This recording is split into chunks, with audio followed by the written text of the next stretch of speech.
Aim right, achieve big at KR Mangalam University. सोचिए कि किसी पुल पर 80 किलोमीटर प्रति घंटे की रफ्तार से गाड़ी चल रही है, अचानक पुल नीचे से गायब हो जाए और कार सीधे नदी के पानी में गिर जाए। ये मंजर सोचकर ही दिल सिहर उठता है। लेकिन वडोदरा के गंभीरा पुल पर सुबह ये मंजर लोगों ने आंखों से देखा। पुल का एक हिस्सा महिसागर नदी में समा गया और देखते ही देखते 2 ट्रक, 2 कार और एक रिक्शा नदी में समा गए। 900 मीटर लंबा पुल जो लोगों की लाइफलाइन हुआ करता था, वही पुल लोगों की लाइफ ले गया। सवाल उठता है कि हादसे में मारे गए 13 लोगों की मौत का जिम्मेदार आखिर कौन है? क्या प्रशासन की लापरवाही से लोगों की जान चली गई? देखिए इस रिपोर्ट में।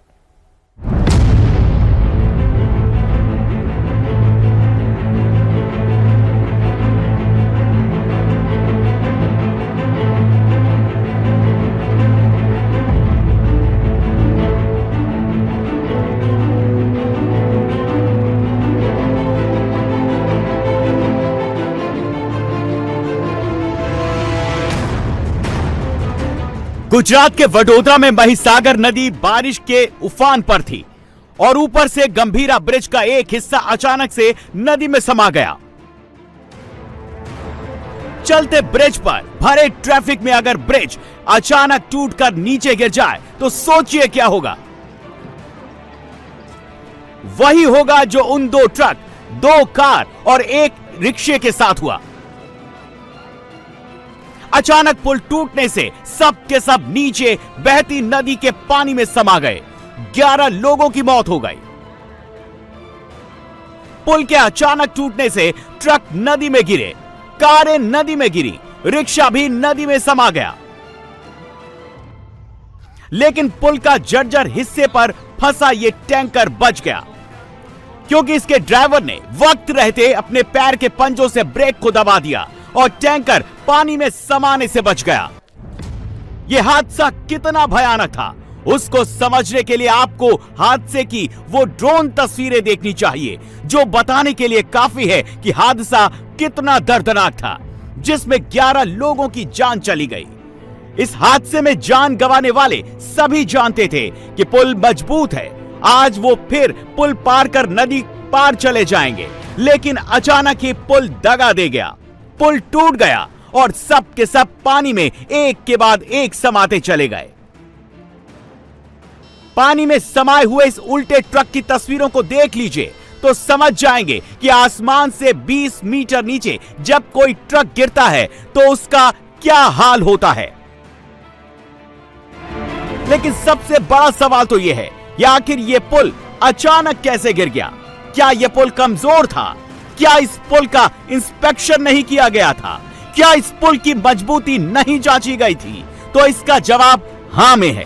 अभी करीब 2 ही महीने पहले इस पुल की जांच की गई थी, जिसमें बताया गया था कि पुल का जो हिस्सा गिरा है वो झुक गया था, वहां बोर्ड भी लगाया गया था। ये तस्वीरें उसी का सबूत है। जब पुल इतना कमजोर था तो फिर इस पुल को बंद क्यों नहीं किया गया, जिसके अचानक गिरने से लोगों की मौत हो गई। पुल को बंद करने की मांग 3 साल पहले 2022 से की जा रही थी। शिकायतें भी लोगों ने की थी, अधिकारियों को बताया भी था, लिखित में पत्र भी दिए थे। और साहब કેટલા દિવસથી હું તમને ફોન કરું છું, પેલા મુજપુર ગંભીરા જે બ્રિજ છે એ બાબતની વાત કરવા માટે, રજૂઆત કરવા માટે અમારા એક મિત્ર જિલ્લા પંચાયતના સદસ્ય હર્ષદસિંહ પરમારે પણ આપણે લેખિત રજૂઆતો પણ કરી છે અને એ બાબતે આપણે રજૂઆત કરવા માટે કેટલા દિવસથી ફોન કરું છું પણ આપ ફોન ઉઠાવતા નથી। હવે એ બાબતે આખો બ્રિજ એકદમ ખલાસ હાલતમાં છે સાહેબ, આખા બ્રિજની હાલત ખસ્તા છે અને કેટલા બધા દિવસો થઈ ગયા હજુ કોઈ કામગીરી થઈ જ નથી, તો લોકોનું જીવના જોખમે લોકો જાય છે, તો શું કરવાનું, એનું કંઈક તો કરો। जिस पुल को बंद करने की मांग पिछले 3 साल से की जा रही थी, वो 2025 में खुद ही अचानक गिर गया। सोचिए, अगर कहीं आप भी इस पुल के सवारी होते, आप अपनी गाड़ी से इस पुल पर सफर कर रहे होते और अचानक आपके नीचे से पुल ही गायब हो जाता, तो आपकी गाड़ी भी सीधे 20 मीटर नीचे महिसागर नदी में समा जाती, जैसे 2 ट्रक, 2 कार और एक रिक्शा पानी में समा गया। महिसागर नदी पर बने पुल के एक हिस्से के गिरने से कोहराम मच गया। पुल के हिस्से के गिरते ही सबसे पहले आसपास के लोगों ने ही रेस्क्यू का जिम्मा संभाला, जिससे लोगों की जान बचाई जा सके। नदी में गिरी गाड़ी में फंसे लोगों को बाहर निकालने का काम शुरू किया गया।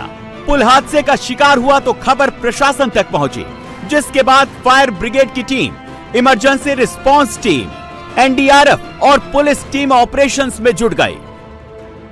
महिसागर नदी पर बना गंभीरा पुल तो हादसे में नहीं बच सका, लेकिन इस हादसे में जो बचे उनको तुरंत अस्पताल पहुंचाया गया। બ્રિજની જે દુર્ઘટના બની છે, આદરણીય મુખ્યમંત્રીશ્રીએ વહેલી સવારે જ એક હાઈ કમિટીને અહીંયાથી તાત્કાલિક સ્થળ પર મોકલી છે અને તાત્કાલિક આ તપાસનો રિપોર્ટ મંગાવ્યો છે અને મુખ્યમંત્રીશ્રીએ ગંભીરતાપૂર્વક તાત્કાલિક વિભાગની જે આરએનબી વિભાગની અને બીજી જે ટીમ છે એને ત્યાં રવાના જે કરી છે અને સાથે કડક પગલાં ભરવાની સૂચના આપી છે। महिसागर नदी पर बना यह पुल कैसे टूटा, क्यों टूटा, इसकी जांच तो होगी, लेकिन उससे पहले प्रशासन का पूरा फोकस रेस्क्यू पर रहा। हादसे का शिकार हुए लोगों की तलाश जारी है और गाड़ियों को पानी से निकालने का काम किया गया।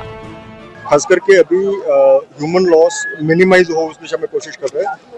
अभी ज़्यादातर बॉडीज हमने बाहर निकाली है। अभी भी वहाँ पर जो ट्रक्स और एक पिकअप वन है उसको बाहर निकालने की कोशिश कर रहे हैं। ट्रक को बाहर निकालने में थोड़ी दिक्कत हो रही है, इसीलिए हम मैकेनिकल फोर्स का भी यूटिलाइजेशन कर सकते हैं।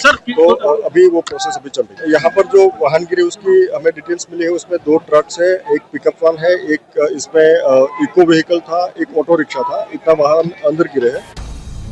रेस्क्यू के साथ साथ पुलिस और दूसरी प्रशासनिक टीमें भी हादसे के शिकार हुए पुल का हिस्सा देख रही हैं, जांच कर रही हैं।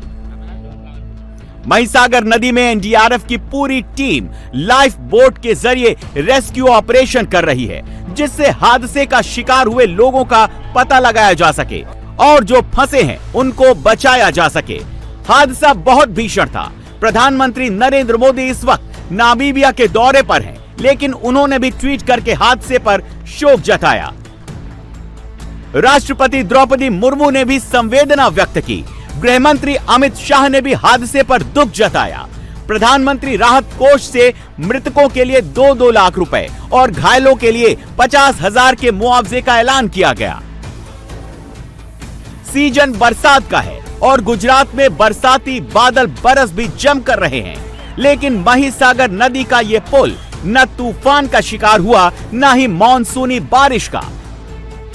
दरअसल इस पुल की मजबूती ने इसे धोखा दे दिया और पुल का एक हिस्सा ही महिसागर नदी में समा गया। पहले तो इस पुल हादसे ने 11 लोगों की जान ली। अब मुसीबत उन लोगों पर है जो इस पुल का इस्तेमाल अपने सफर के लिए करते हैं। मध्य गुजरात से सौराष्ट्र को जोड़ता है ये पुल। पुल टूटने से भरूच, सूरत, नवसारी, तापी और वलसाड में परेशानी। दक्षिण गुजरात से सौराष्ट्र पहुंचने में ज्यादा वक्त लगेगा। अहमदाबाद होते हुए लंबा रास्ता तय करना पड़ेगा। गंभीरा पुल वडोदरा से आणंद को जोड़ता है। अब इसके टूटने से वडोदरा का भरूच और अंकलेश्वर से भी संपर्क पूरी तरह से टूट गया है, जिससे परेशानी बढ़ गई है।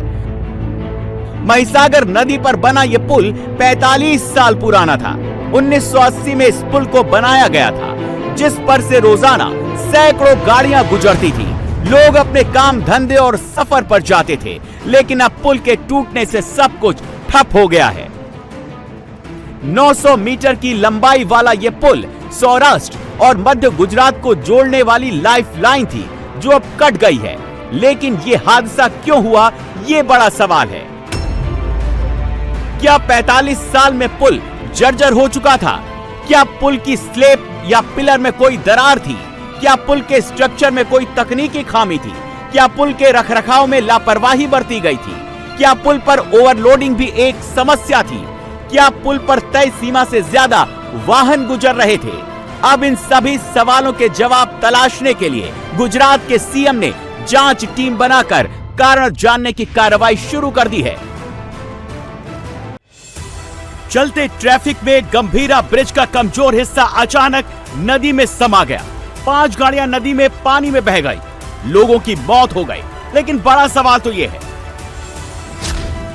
पुल खतरनाक था तो बताया क्यों नहीं गया? पुल कमजोर था तो आवाजाही बंद क्यों नहीं की गई? पुल जर्जर था तो हादसे का इंतजार क्यों किया गया?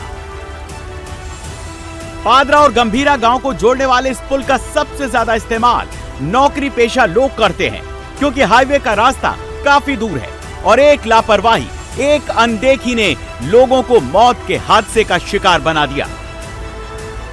60 दिन पहले जब जांच में पता चल गया था कि पुल की हालत खराब है, तभी अगर पुल को बंद कर दिया जाता तो ये हादसे में जान गंवाने वाले जिंदा होते। 2022 के अक्टूबर के महीने में जब गुजरात के मोरबी में सस्पेंशन ब्रिज के टूटने से हादसा हुआ था, तब सरकार ने तय यही किया था कि गुजरात के सभी ब्रिज की मजबूती का ऑडिट किया जाएगा। फिर बड़ोदरा के गंभीरा पुल की रिपोर्ट को अनदेखा करके लोगों को मौत के मुंह में क्यों जाने दिया गया?